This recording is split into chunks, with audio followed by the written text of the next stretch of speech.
নেশা বলতে এই পৃথিবীতে কিছু নেই, বুঝতে পারছেন? নেশা এটা হচ্ছে নিজের কাছে। আপনি যদি নেশা না খান,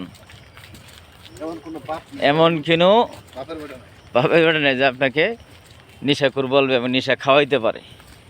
মানে আপনি যদি কোন না আমার এটা খাইতে হবে, নেশা খাই করতে হবে, তাহলে এটা আপনার ব্যর্থতা। আর নেশা আপনাকে ধরে রাখতে পারবে না। আপনি যদি ভালো হয়ে যান এবং ছেড়ে দেন। কতগুলো মানুষ আছে তারা নেশাকে পেশা মনে করে। নেশাকে পেশা মনে করা যাবে না। আনন্দ করলাম, শেষ, আর কোনো নেশা করা যাবে না। আজকের দিনও যদি আমার বাপের ভিড় বুঝছেন নি? এটা হচ্ছে আমার কথা। কারণ নেশা বলতে কিছু নেই। নেশা মানুষে খায়, সেবন করে। আমি মনে করি নেশা বলতে কিছু নেই। নেশা সব নিজের কাছে।